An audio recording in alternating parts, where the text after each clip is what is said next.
my job is killing me, my commute is killing me. If you are prepared to tell yourself a lie, because nobody can eat a horse after all, then you might as well tell yourself a better lie. You know why? Because it will probably change your entire life.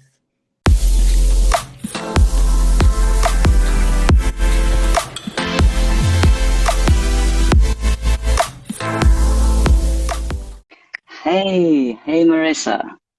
Hello, how are you? I'm great. How are you? Can you hear and see me well? I can see you, hear you, feel you perfectly. Wonderful. You have a wonderful background. Thank you. Oh, All yes, I like. right.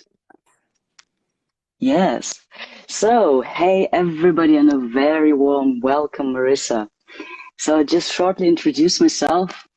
My name is Eric with teatimecoach.com, and I am a transformational life coach and a hypnotherapist. And through my transgender journey, I have discovered that authenticity and love to yourself or towards yourself are the key elements to true happiness. And my mission and purpose in life is it to help as many people as possible to find their true authentic self and find abundance in their life through that. I believe that's really the key. And my today's guest, Marisa Peer, is someone I have adored from afar for so long and have the pleasure and honor, have had the pleasure and honor to meet in person during the live event in Berlin last year in October. And you are my guest today. Thank you so much and very warm welcome. Well, that's quite an introduction. Thank you so much. And for those who don't know and maybe watch this as a replay, Marisa Peer is the Britans #1 therapist, a best-selling author and motivational speaker. She's a creator of the wonderful, incredible, miraculous RTT, Rapid Transformational Therapy.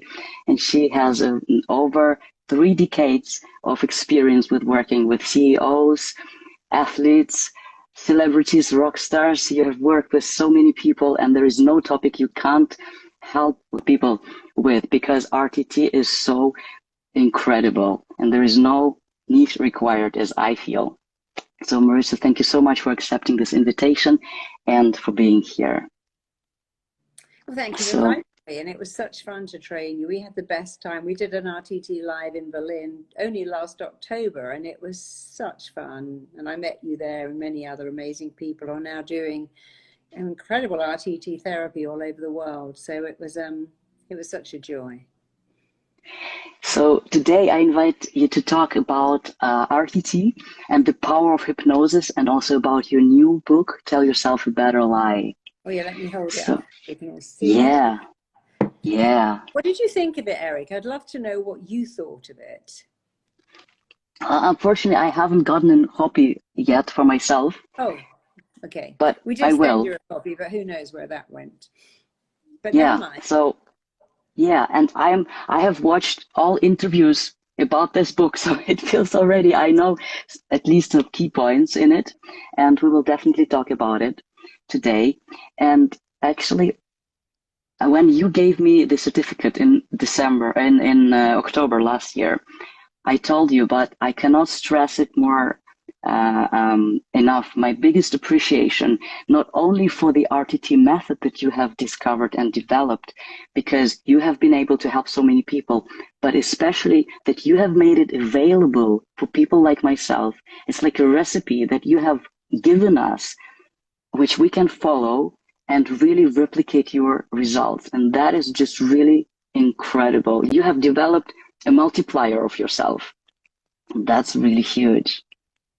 Yeah, I think, we look at people who are good, and people who are good make it look easy, because it is easy when you're good. And then we think, oh, I can't really do that. Or, I'd love to help people. There's nothing better in the world than a career where you can say, I helped someone. I could go to bed every night knowing someone in the world is having a better life because of a skill I have, which is extraordinary. My father was a head teacher, and I saw that he did that.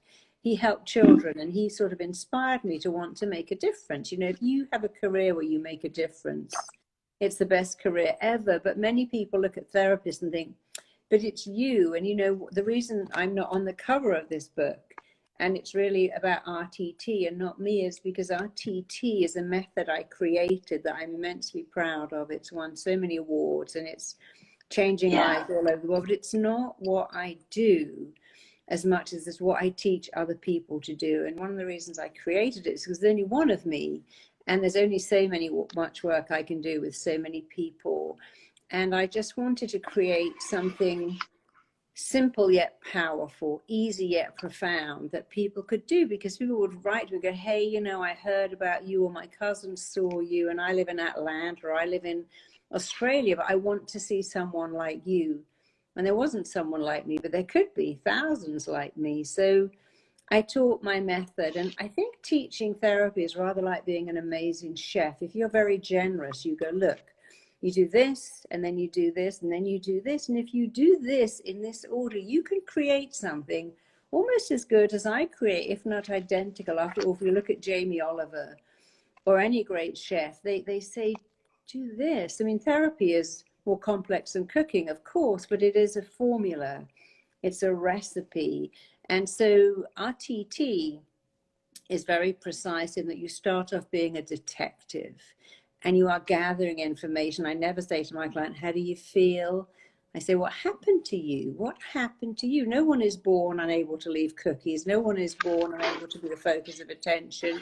No one is born terrified of cats or bees or dogs. Babies only have two fears, the fear of loud noises and the fear of being dropped. And so therefore, my first question as a great therapist is, what happened? Where did this come from? What's really going on? And after I've extracted that information, which isn't difficult, I become more like a dentist extracting all these toxic beliefs. And finally, I become like a coder, coding in and upgrading someone's thinking. And so all of my people I've trained, including you, lovely Eric, understand, okay, I'm going to put on my detective hat and work out what's gone on. Now I've got all that information, I'm going to put on my dentist hat and remove these toxic beliefs. And I'm going to put on my coding hat and I'm going to upgrade, just like we upgrade software that's got a bug in it and it's all slowed down. I'm going to upgrade someone's belief system, because our greatest pain is caused by the lies we tell ourselves. You know, you may have a partner that says you're boring. You might have a boss that says you're stupid. You might have a parent that says you've disappointed me. But we can deal with their lies. It's when we tell those lies to ourselves, I'm boring, I'm stupid, I'm a disappointment. And since our greatest pain is caused by the lies we tell ourselves, it's easy to tell ourselves a better lie. I'm exhausted, I'm dehydrated, I've got a terrible memory, my memory is amazing. If I look at a cake, I get fat. I have a powerful metabolic rate. I'm not educated enough to do something. Some of the most successful people in the world never went to college. You know, if you're prepared to tell yourself a lie, I'm the size of a house, I've got a memory like a sieve, my job is killing me, my commute is killing me. If you are prepared to tell yourself a lie, because nobody can eat a horse after all, then you might as well tell yourself a better lie. You know why? Because it will probably change your entire life. Absolutely. And see, I hear there's so much misconception, however, about hypnosis nowadays. I wanted to ask you about, you said, you were saying in your interviews that you started about 35 years ago when you met Gil Boyne and learned from him. Yeah. Was it him who explained to you, convinced you about the power of hypnosis? And would you elaborate on that? What is the power of hypnosis? So there was someone else called Mervyn. Gosh, I should remember his name. I met an amazing hypnotherapist in London, two actually, that led me to Gil Boyne. And at the time I taught aerobics for Jane Fonda in Robertson Boulevard in LA, near where I live now. And I was always amazed that all these women, and indeed men, had eating disorders that were trying to fix logically. Let me work out, let me go on a diet, let me deprive myself, let me punish my body. And nobody kind of worked out that the whole diet industry is based on abuse and self-hatred, and you can't fix an emotional desire to eat to feel better with a logical, let's eat, have some celery, let's have some salad. So Gil was the first person that trained me, and he was an extraordinary man, and to this day I always dedicate my books to him because he was quite a guy. But over 34 years, I created my own method, because hypnotherapy is very misunderstood. People think it's a poor relation of therapy. In fact, it's the foundation of therapy. It goes back to biblical times. Even psychotherapy has actually got its base in hypnotherapy. And I think hypnotherapy is incredible because something happens in hypnotherapy that does not happen out of hypnotherapy. And that is the mind begins to send different messages to the body. Instead of saying, if I look at a cake, I get fat, it starts to say, I got a great metabolic rate. The mind starts to send messages. You're not chronically tired. You're just a little bit dehydrated. The mind starts to interrupt messages coming back. So the messages coming back from you are, I'm not good enough, I'm not worthy. And the most amazing, this is a two-way thing going on that only happens in hypnosis. The mind is sending better signals. You can do this, you've got this, you're amazing. While it's sending better signals out, it's also interrupting the signals coming back. I'm just a loser. No, you just had a bad day. Everybody hates me. This is not true. You're an amazing person. Because in hypnosis, we have a critical factor that screens our thoughts. I can't do that. That's not going to work. My dad left when I was 2. How can I be lovable? And only in hypnosis is that critical factor shut down. So we can accept suggestions we wouldn't accept. We can tell someone it thrills you to not smoke. It elates you to not drink. It delights you to say, I'm not into sugar. I actually prefer berries. And people say, is that really true? It really is true that you can have the mind think different thoughts and believe different beliefs, because after all, you are what you believe. And you know, everything I have in my life, and I have a lot, is down to hypnosis. I was told I could never get pregnant, never carry a baby to full term. I was told I'd never amount to anything. I was twice diagnosed with a life-threatening illness. And I used hypnosis every step of the way to conceive that baby, deliver that baby, bounce back from those illnesses, literally bounce back full of energy, because I understood that this is my mind and I have to control what goes in and what comes out. And we have so much power to control our thoughts, because everything starts with a thought. People say, you know, a feeling comes first, an act. No, thoughts dictate your feelings, your actions, your events, your behaviors. Even a belief is nothing more than a thought you think a lot. And if you want to change your life, and you can, start with your thinking. Absolutely, I couldn't agree more. And so you're saying that it's in hypnosis when the critical mind is switched off, basically. The critical factor of the mind, yeah. The critical factor. So the conscious mind, the conscious mind has that critical factor, and the subconscious mind doesn't. Yeah.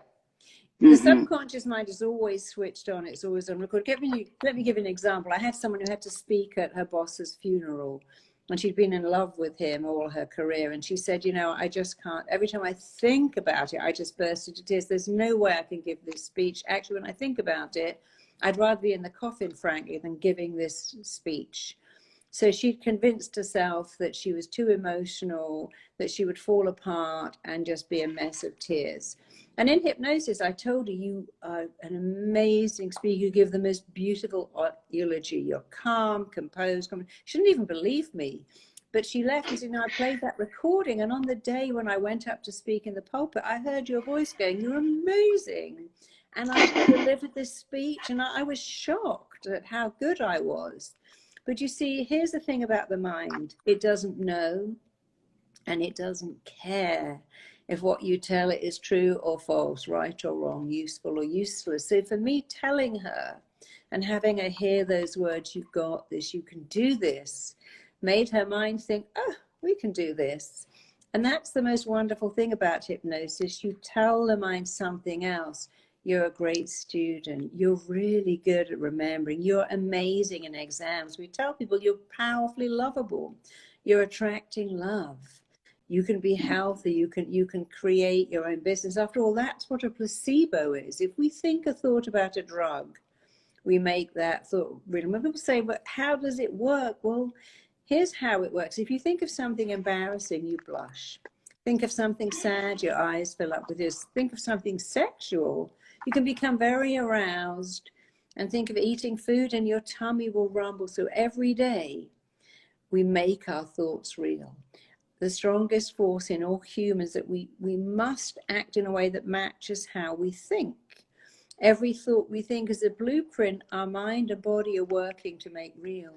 So it's really about identifying the wrong thoughts and replacing them with better thoughts, and then upgrading them to phenomenal thoughts, because it's actually really easy. You know, one of the things I find rather vexing about conventional therapy, even conventional medicine, is that when you have a complex problem like depression or bulimia, the belief is, well, the treatment's also complex. That's hours, years of therapy. No, you can fix someone, as you, Eric, know, because you're doing it and you saw it in my class. You can fix someone in hours. How long does it take to change? Is it 21 days? It can be 21 minutes if you change your thoughts.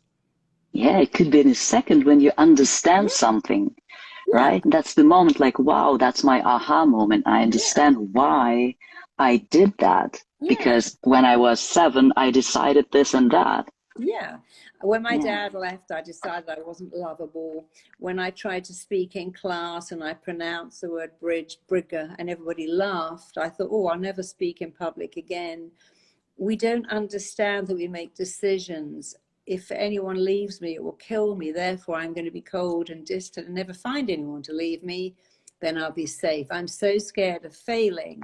But as long as I stay overweight or procrastinate or self-sabotage, I can't fail, because I've created these issues that stop me failing. And when people see, oh, I created this unconsciously, unwillingly, but if I created it, I can become free of it. And that's really powerful. When people say, wow, I created this contact dermatitis or eczema because my stepfather looked at my body funny. I created these headaches because I just couldn't be a perfect A student, and the weight of expectation was overwhelming. When I got sick, no one expected anything of me anymore, and it was actually, what a relief. But now I've still got the headaches 25 years later, and I can't get them to go away. So when we understand what it is, and we find what's the actually negative belief that I formed when I was 5 or 6, if I understand that, and I will tell myself the better lie, I will tell myself something I want to believe, I will tell myself the good and positive things, I will build a cheerleader inside of my mind, right? Does it mean that somebody who can do that by themselves without any help from the outside? It really depends on the issue. Like if you have depression or anxiety or bulimia or anorexia or body dysmorphia, it's better to go and see a therapist, particularly an RTT therapist, because they can very quickly work with you. They don't tell you what's wrong with you. They allow you to work it out together. That's one of the most powerful things of RTT. The therapist doesn't say, by the way, in my opinion, you're X. They say, let's look at this. I want you to do left hand, right hand, and explain how what happened then has caused what's happened now. And then they'll say, oh, you know, it's so funny. You know, I remember now my dad saying, oh, going to work is killing me. This job will be the death of me. I'm dying under the pressure. This is giving me an ulcer. And I remember thinking, oh, I don't want one of those things called a job, if that's what it does. And here I am now, I can't keep a job. And I never realized that it was the thoughts I thought as a child. You see, this is a genie. Your mind is a genie, and your wish is its command. And when as a child you say, I don't want to go to school, I'm being bullied, I wish I could stay home and never leave the house, and suddenly you get hypersensitivity to light or terrible migraines or a mobility issue, and now you can't go to school, your mind goes, there you go, I listened to your wish, your request, your desire, and I made it real. And when people say, you know, it would kill me if another guy left me, I would die if I got fired in public and screamed at again. That would be the end of the world. The mind says, my job is to protect you. I'm going to give you a lovely ulcer now, so you can't go to that place called work and get fired. I'm going to give you chronic migraine, so you can't go on a date and get dumped. And people find that hard to understand, and yet 70% of clients turning up in ER have real physical problems, but they're not caused by a diseased organ. They're caused by diseased thinking. And the minute we can go back and track the thoughts, we can change everything. And that's why it's so incredible. It is. So you have helped so many celebrities and rock stars, and they basically, the normal mortals would think they have it all. Why would they come and see a hypnotherapist to help them, right? But then you're saying that by the end of the day, they all feel like they are not enough, or they don't have enough. They are chasing for more and more and more because in the first place, they never felt enough. Is that right? Yeah, that's the biggest thing. I mean, I've been doing this, as you said, for 35 years, but I realized very early on in my career that every client coming through my door, from a rock star to an Olympic athlete to somebody who was a school teacher, all had the same things. I'm not enough. I'm not good enough. I'm not smart enough. I'm not interesting enough, worthy enough, tall enough, thin enough. And the not enoughness is a real sickness in our modern life. And it's got way worse because now we have social media. We get exposed every day to fake images of perfection. Look at that person. They had a baby last week and they're on the beach in a bikini. Look at that person. They just did something and they've got a business. Look at that person. They get out of bed looking like a supermodel. I'm not like that. I'm not enough. And the comparing ourselves is creating an epidemic of eating disorders and people who are depressed. And none of it is real. But this feeling of I'm not enough. You see, when you're not enough, you need more. More of what? More cookies, more alcohol, more shopping, more screen time, more likes, more friends, more drugs, more drink, more anything. And when you know you're enough, when you say I'm enough, it's not that you don't need more. It means that you come from a sense of I can have a great relationship. I can have a great career. And so everything stems from not being enough. Hoarding is a sign of I'm not enough. I need all this stuff.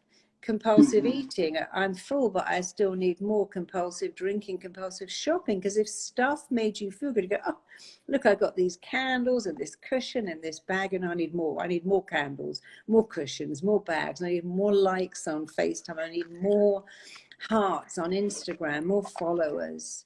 And so the not enough is a sickness. But the good news is you were not born with it.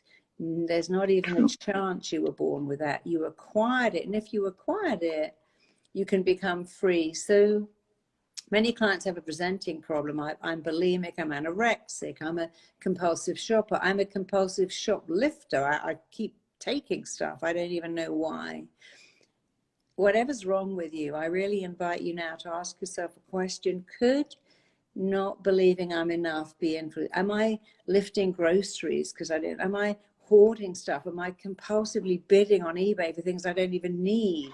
All these parcels arrive. I think, well, I must be enough. I've got so much stuff. Am I trying to get more likes? Am I eating more, drinking more? Because I don't think I'm enough. And the answer is very likely to be yes. And how do you change that? Well, you might notice I have all these little bracelets on that say I'm enough. Start say I'm enough. Make it a metaphor. Write it, state it, put it on your screen, write it on your fridge, print it on your underwear, write it on your pillows.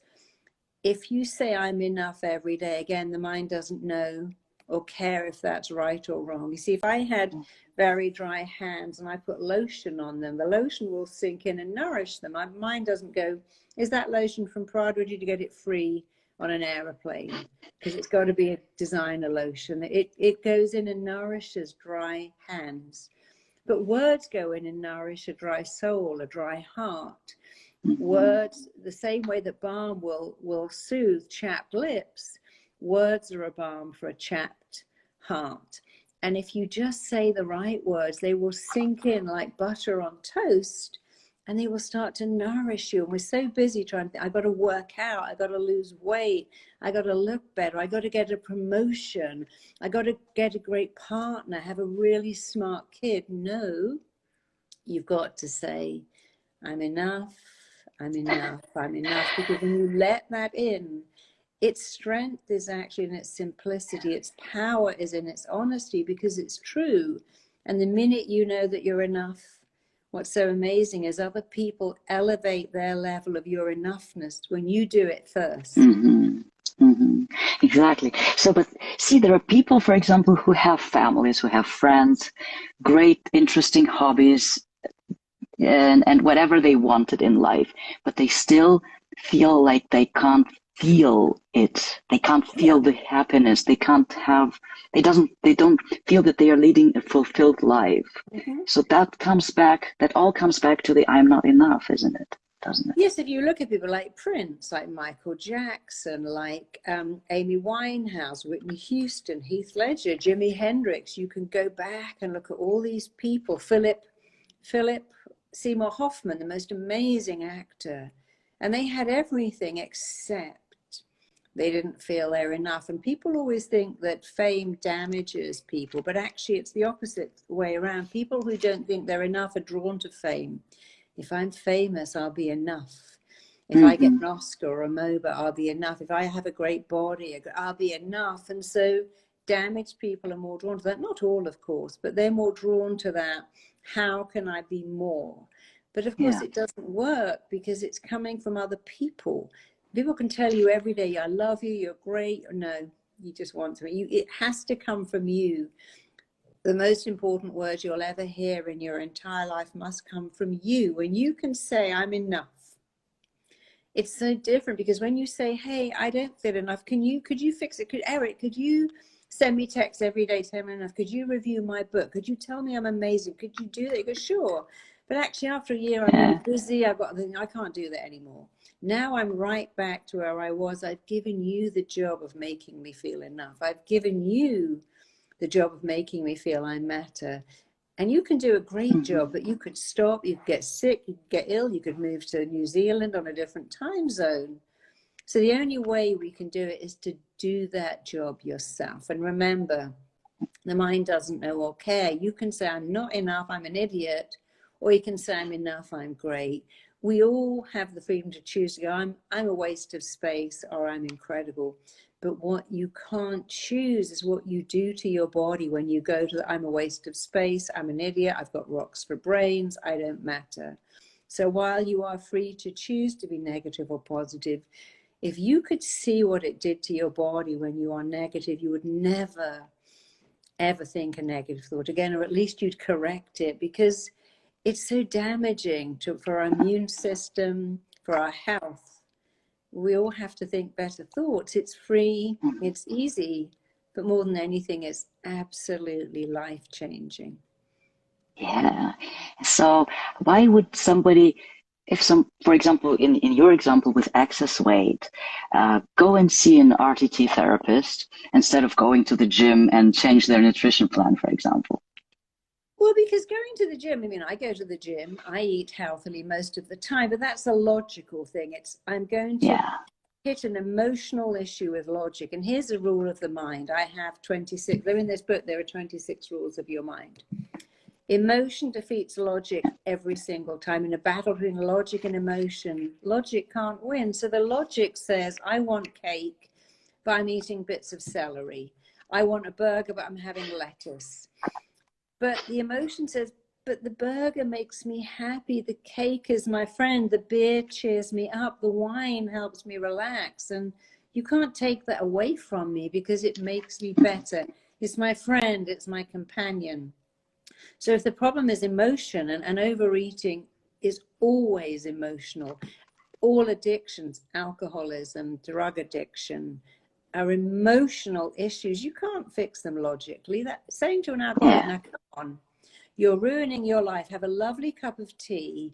They go, well, what are you talking about? I can't relax without a drink. I can't talk with it. One of my clients said, I can't write novels without a cigarette. I'm like, wow.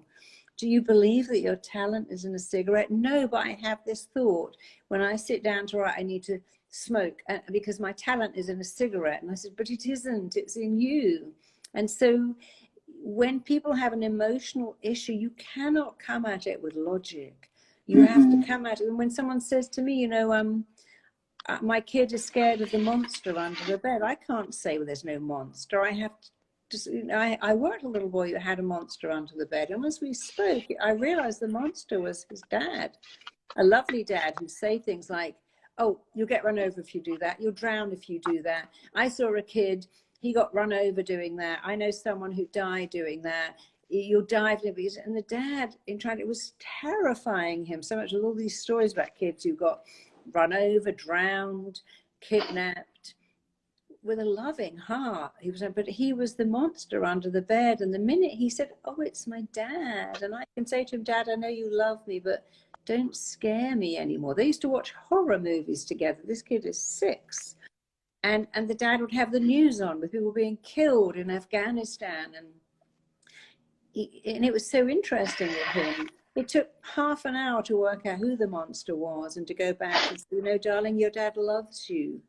He's just trying to protect you. He doesn't understand that he's 46 and you're 6, and watching the news is scary for a 6-year-old. And the dad really took it on board. And from that moment on, there was no more monster under the bed. But you can't do that logically, because our problems fears are emotional. I'm scared of being rejected. I'm scared of getting on a plane. I mean, logically, we know the most scary part of a plane ride, the most dangerous part, is the cab ride to the airport. We all know that. But does that help anyone? No. Because the logic of, well, I can get out of a car. I'm up in the sky now in a flying coffin. You can't get over a fear using logic. You have to use emotion, a better emotion. And when you use a better emotion, it's so life-changing. Oh, you said you could help somebody within half an hour or even faster. Would you say there are people who RTT is really not for? Who is RTT for, and other people who it's not for? I mean, I don't work with people, RTT students, therapists, graduates, don't work with people who have psychosis. We don't really work with narcissists. We don't work with mental health problems, but we deal with mental health issues. So we can work with depression.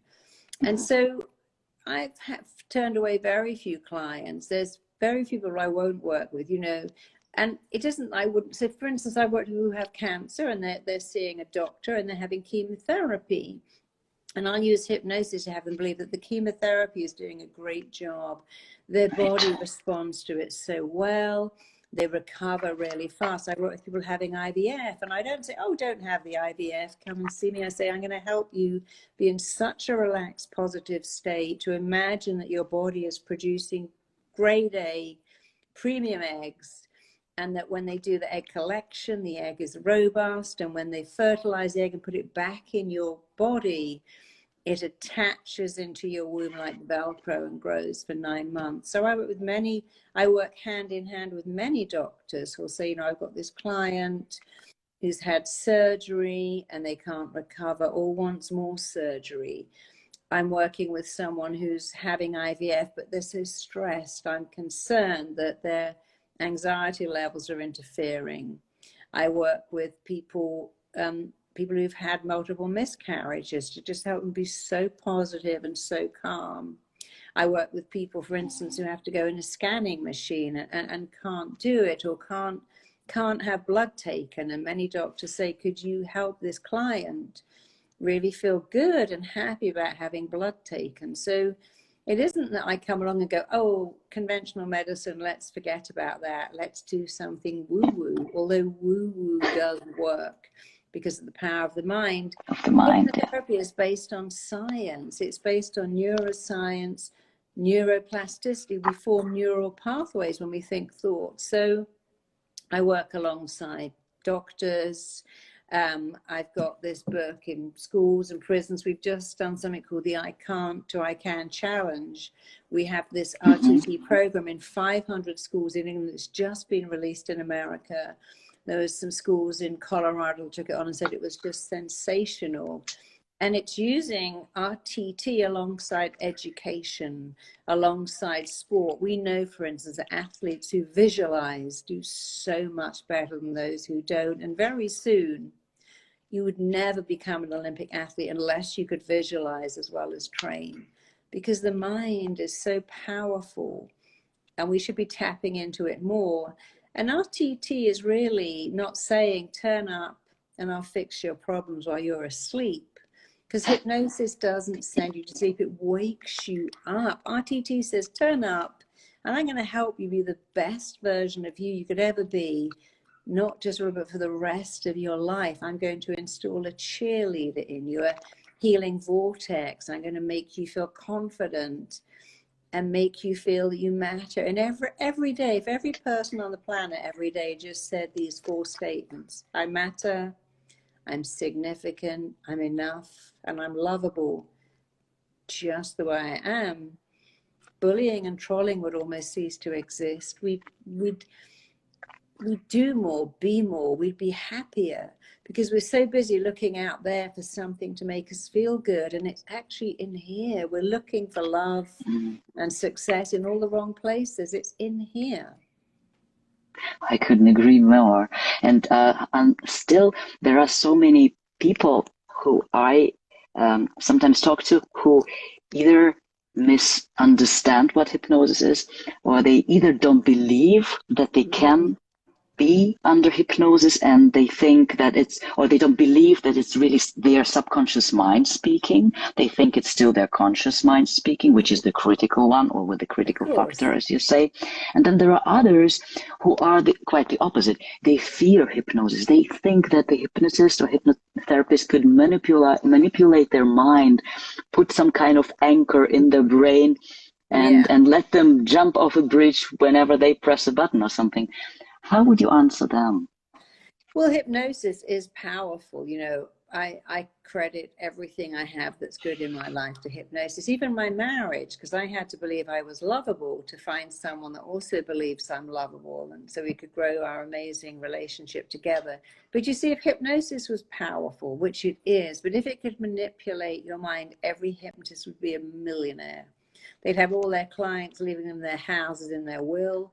They'd have people coming back every week and spending more. They'd have people, I mean, clients send me all the time flowers, little hampers. No one sent me a Porsche. I've never had a client send me a Ferrari. I couldn't say to one of my clients who's a billionaire, by the way, I love the Joe Malone Cancer, but actually, you know, I'd really like a Lamborghini now. I couldn't possibly say that, because they would hear it and think, well, I'm not sending you a Lamborghini.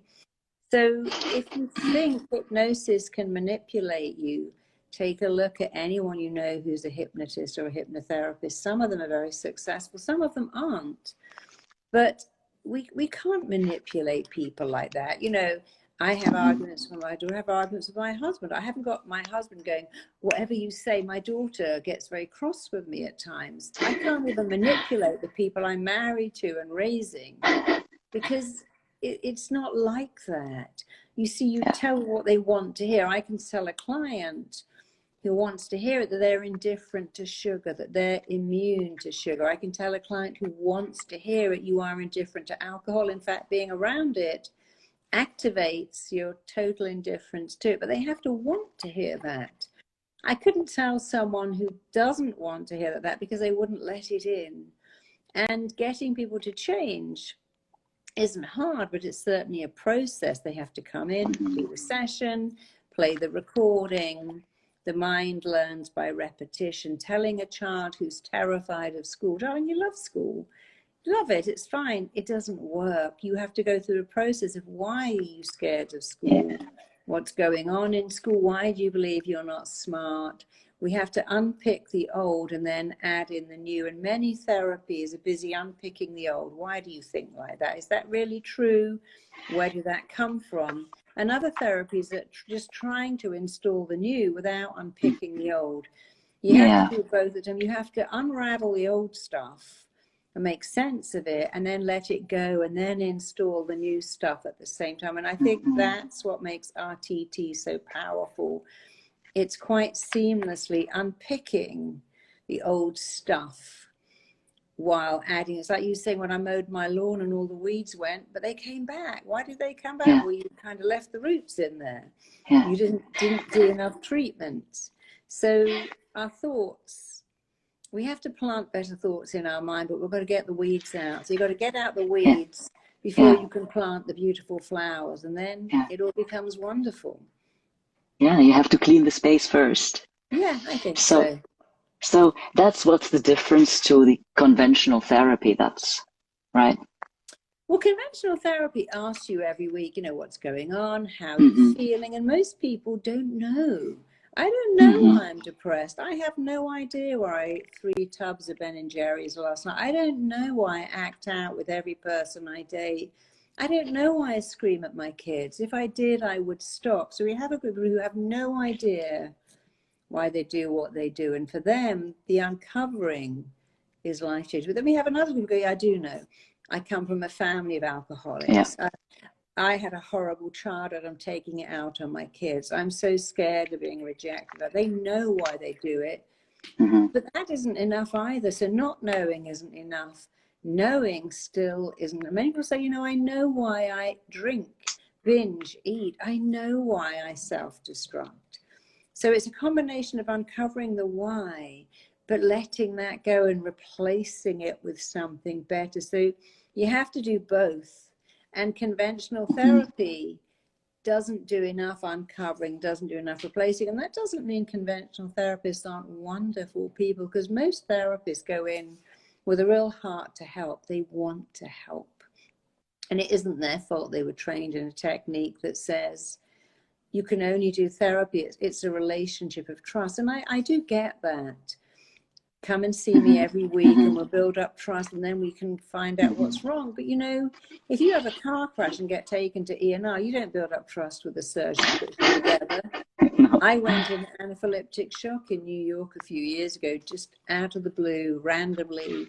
And my sister got me an ambulance, and I didn't even know who shoved an EpiPen in my leg. I just came to in a hospital somewhere, and I don't know who helped me. If my tooth is in pain, I go to the dentist. I don't need to trust him, really. I need to pay him. No. I want to go to a good dentist, but I don't need to build up any trust before he extracts the bacteria from my tooth. And so I think we've told people a lie. When you're in emotional pain, you've got to build up a long relationship to get better. But no one goes to a chiropractor or a doctor or a dentist or the emergency room and says, I'm in pain. And they don't go, well, we've got to spend a long time building up trust. They go, let's wheel you in. Your appendix is bursting. Your tooth is falling out. Your back's out. Let me help you. And I think it's such a shame that we've been told that therapy is long. And people say to me, you shouldn't even have the words rapid and therapy together, really? People say to me, no, those 2 words, rapid, they shouldn't exist. Therapy is long. Yeah. But who said that? Exactly. And why did they say it? And why are we believing it? It's rather like the belief that, you know, therapy is better in person than over a screen. That only exists because when therapy was invented in the 40s and 50s, there were no screens. There weren't even that many phones. You went to a therapist's office, you spoke to them, and then you went back. And now with screens and phones and Zoom and FaceTime and Skype, people are doing amazing therapy. I mean, half of the people I train, including you, are doing therapy all over the world. I have a girl in Australia. All her clients are in Dubai. I have someone in America, and all her clients are in Europe. It's just exactly. but you can see anyone anywhere, and on screen can be just, in fact, you don't have the personal. I can't give someone a Kleenex, I can't hold their hand, but on the other hand, the client doesn't have to get up and drive 2 hours and find somewhere to park. They don't have to take an afternoon off work. They can shut their office and do it in their lunch hour. I work with many police officers. I wouldn't go to the police therapist because I feel I'm weak, but I'll sit in my kitchen and have a conversation with you because nobody knows. And many children feel they're being taken to a therapist, something wrong with them. But sitting in their own bedroom talking to me, or indeed you or any of the 11,000 people I've trained, they say, I felt better. I felt safer. I liked my screen. I wasn't being dragged to someone's office, sitting there. I was just in my own home, in my own bed, in my own kitchen, in my own living room. And I actually prefer it. So Yeah. we really have to question the beliefs we have, and why do we believe Yeah. hypnosis is not good? Why do we believe it takes over your mind? These are just beliefs that you're free to change. Absolutely. Yes. Well, all my clients are over Zoom or Hangouts. So Yeah, Google Meets it's called now.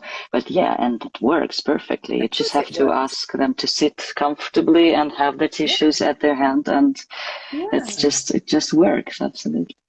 So there was a question here in the chat, and I was asked that several times also.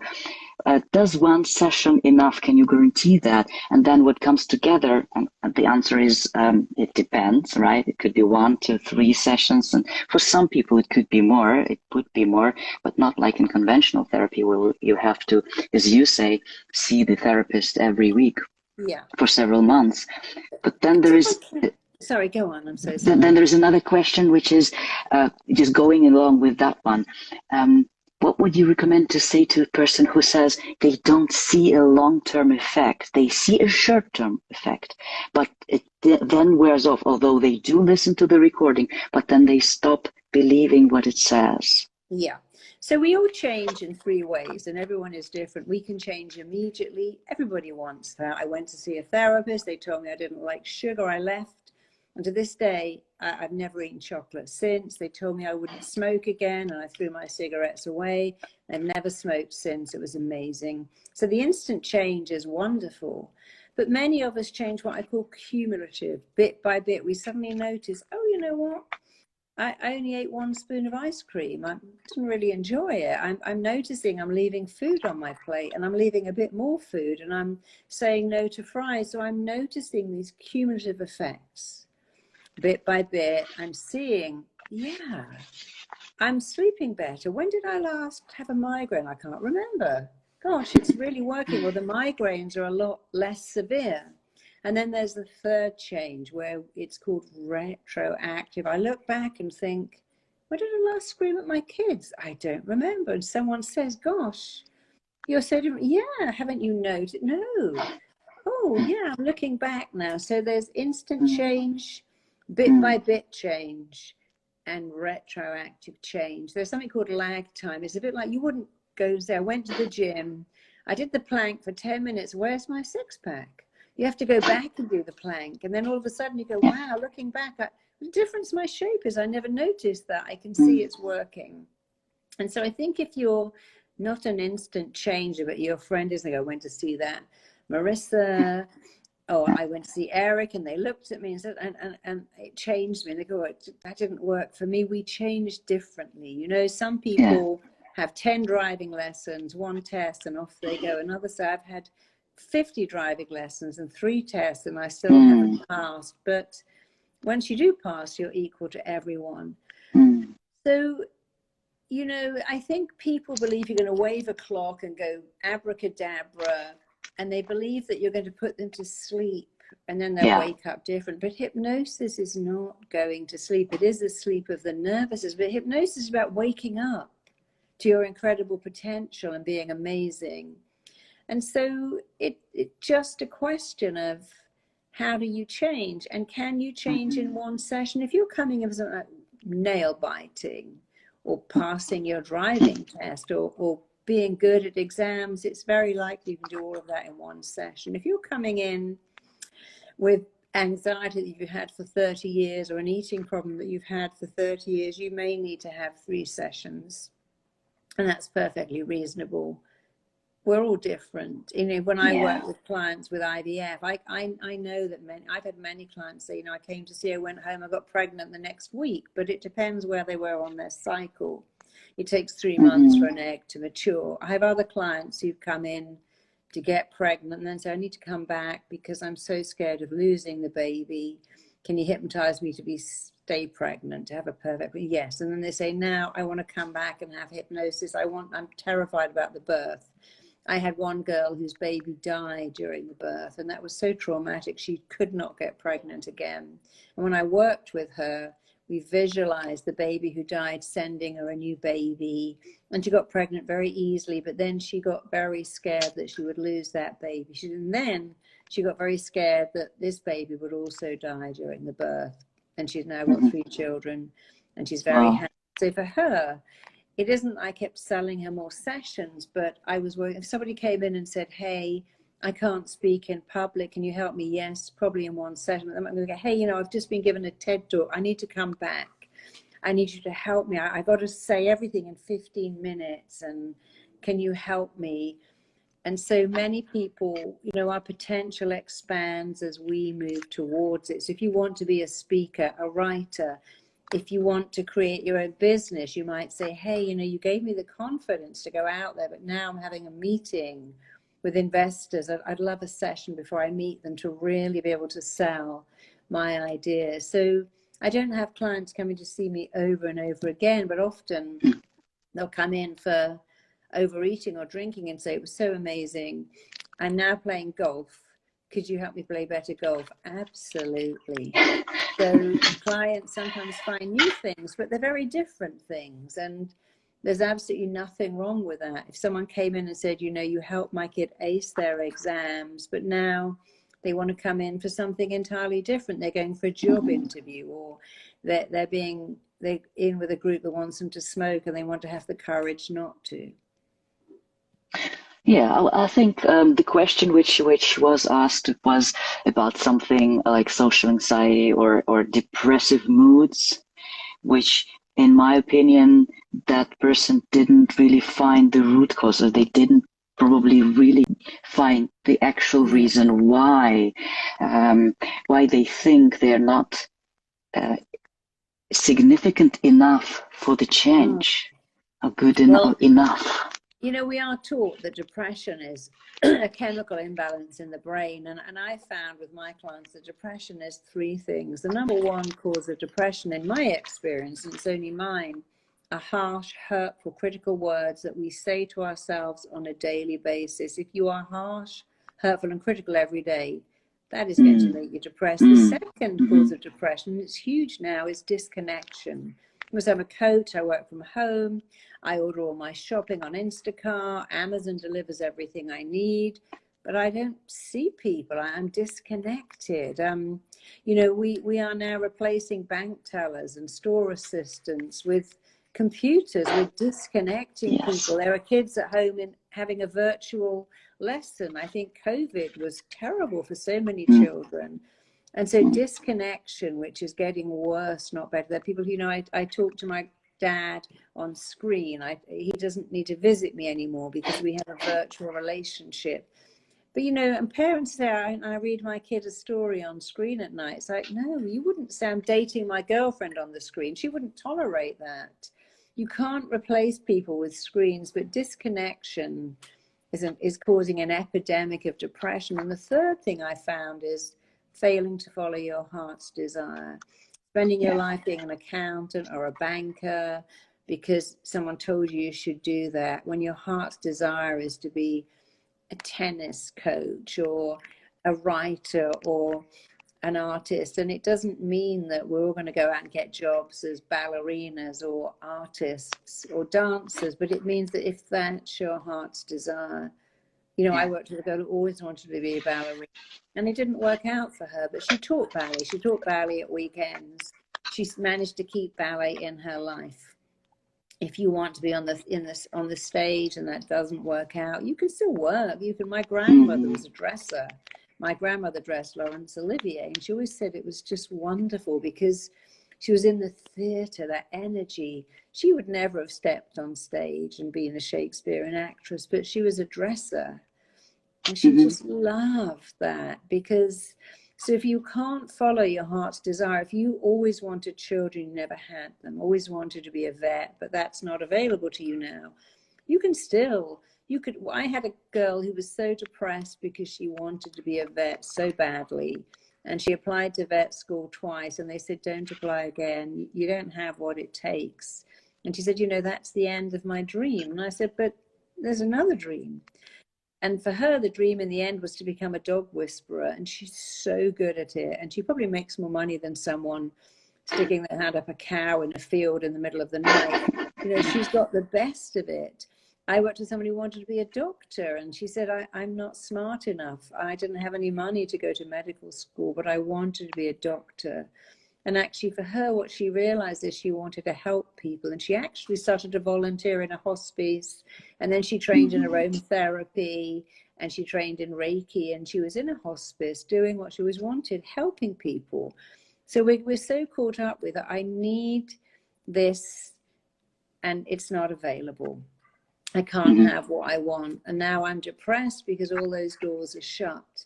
But sometimes they're not shut. Maybe you missed out on having a baby, and I can't even imagine how painful that is. But there's still a way to have a child in your life. Be a mentor, fund children in an orphanage, see what you can do, be an extra grandmother or auntie. You know, so many of the children I love in my life are not mine. I mean, I love my daughter, but there's always a way of finding connection, finding significance, following your heart's desire, and shutting down the harsh, hurtful, critical words, which is why I created, you know, installing the cheerleader. We all have an ability to have a critic or a cheerleader. In fact, there's 4 downloads in here, and one of them is installing your own cheerleader that only knows how to cheer you and believe in you. If we all did that, our life would be so much better. Oh my God, Marisa, I would love to talk to you for another hour, but I'm so, I know about your time. I have 7 quick, short questions to wrap it up, which you can answer with 1 sentence or 1 word, even if you wish. Okay. So very curious for your answers. What are you most proud of in your life? I'm most proud of getting RTT into schools. The fact that we have the I can't to I can challenge in schools in America is everything. And if you want to get it into your school, just email me, marisa@marisapeer.com. But that's my most proud one, that I'm helping children feel good about themselves. Yeah, children aren't yet at the stage where it's all have to be undone, right? Oh, of course. So the other question is, what would you say to your younger self, and how old is she? My younger self is probably, I don't know, sometimes I think 5, sometimes I think 17. I say to my younger self, it's all going to be okay. Your life's going to be amazing. You're going to have everything you want with bells on. Don't worry so much about trying to please other people, and don't try to be perfect. It's all going to be amazing. Yeah. Where would you be if you didn't do hypnotherapy? I was going to be a teacher. My father was an amazing teacher, and I thought I would be a teacher. He was very disappointed when I stopped teaching, but in fact I am a teacher. I'm teaching in a different way, but I probably would be a teacher. But I am a teacher. I'm just a different kind of teacher, and I love that. What's the biggest lesson you've learned in life?